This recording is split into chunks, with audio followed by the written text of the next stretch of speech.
સરકારી કર્મચારીઓ માટે એક મોટા સમાચાર. એવી ચર્ચા ચાલી રહી છે જે પગારની ગણતરીને કદાચ કાયમ માટે બદલી શકે છે. શું 8મું પગાર પંચ ખરેખર એક એવી મોટી છલાંગ લાવશે જેની કોઈએ કલ્પના પણ નથી કરી? ચાલો આની પાછળનું ગણિત સમજીએ. આ આખી વાતનો આધાર છે આ એક આંકડો 2.94. બસ આટલું જ.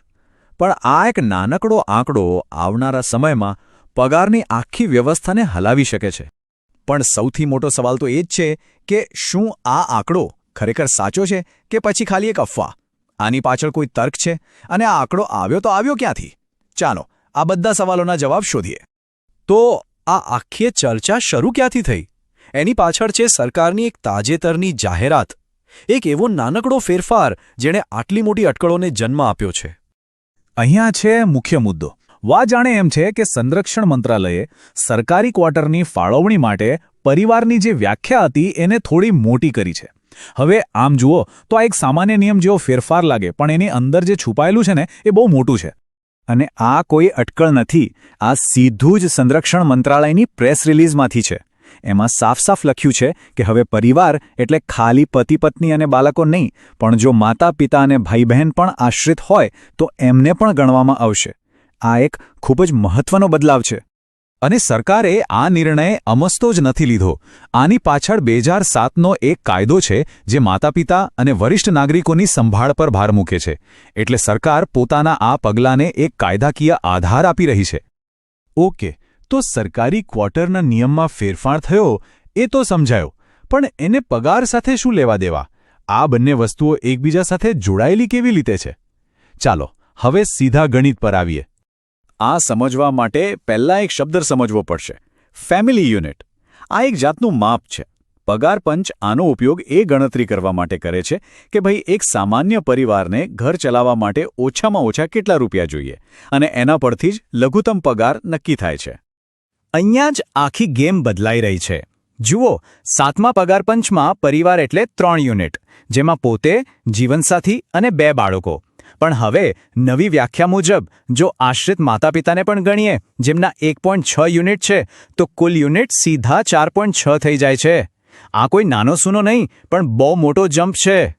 તો રૂપિયામાં આનો શું મતલબ થાય? ચાલો સાદી ગણતરી કરીએ. જો 3 યુનિટ માટે મિનિમમ પગાર 18,000 હતો, તો મતલબ કે 1 યુનિટની કિંમત થઈ 6,000 રૂપિયા, બરાબર? હવે એ જ 6,000ને નવા 4.6 યુનિટ સાથે ગુણાકાર કરો તો લઘુત્તમ પગાર સીધો 27,600 રૂપિયા પર પહોંચી જાય છે. લઘુત્તમ પગારની વાત તો ઠીક છે, પણ આ ફેરફારની અસર ફિટમેન્ટ ફેક્ટર પર કેવી રીતે પડશે? કારણ કે બધા કર્મચારીઓ માટે તો એ જ સૌથી મહત્વનો આંકડો છે, ખરું ને? તો આપણે એ 2.94ના આંકડા પર કેવી રીતે પહોંચ્યા? જુઓ, માની લો કે 3 યુનિટ માટે ફિટમેન્ટ ફેક્ટર 1.92 હતું. મતલબ કે 1 યુનિટની વેલ્યુ થઈ 0.64. હવે આ 0.64ને નવા 4.6 ફેમિલી યુનિટ સાથે ગુણાકાર કરો એટલે સીધો જવાબ આવે છે 2.94. આ રીતે આ આંકડો ચર્ચામાં આવ્યો છે. પણ હા, અહીં એક વાત બરાબર મગજમાં બેસાડી દેવાની જરૂર છે. આ આખું વિશ્લેષણ સંરક્ષણ મંત્રાલયના એક નિયમ પર આધારિત તર્ક અને અનુમાન છે. આ 8મા પગાર પંચ માટે સરકારનો કોઈ પાક્કો નિર્ણય નથી, એટલે આને માત્ર એક સંભાવના તરીકે જ જોવું. હવે આ બધી આશા અને ગણતરીઓની વાત તો બરાબર છે, પણ આ ચર્ચાઓની વચ્ચે એક બહુ મોટું અને ગંભીર જોખમ ઊભું થયું છે. એના વિશે વાત કરવી ખૂબ જરૂરી છે, એટલે જરા ધ્યાનથી સાંભળજો. જેવી આ 8મા પગાર પંચની ચર્ચાઓ શરૂ થઈ, સાયબર ચોર પણ તરત જ સક્રિય થઈ ગયા છે. એક નવું ઓનલાઈન કૌભાંડ ચાલી રહ્યું છે, જેનાથી બધાએ સાવધાન રહેવાની સખત જરૂર છે. સમજી લો કે આ સ્કેમ કામ કેવી રીતે કરે છે. 8મા પગાર પંચની જાણકારી આપવાના નામે એક મેસેજ આવે છે, જેમાં એક લિંક હોય છે. એ લિંક પર ક્લિક કરતાં જ એક APK ફાઇલ ડાઉનલોડ થઈ જાય છે, જે વાસ્તવમાં એક વાયરસ છે. જેવી એ ફાઇલ ખુલે, ફોન હેક થઈ જાય છે, અને પછી આ ચોર લોકો બેંક ખાતા સુધી પહોંચીને બધું સાફ કરી નાખે છે. અને આ કોઈ મજાકની વાત નથી. હમણાં જ એક જ શહેરમાં 20 કરતાં વધુ કર્મચારીઓ આનો શિકાર બન્યા છે. તો કરવું શું?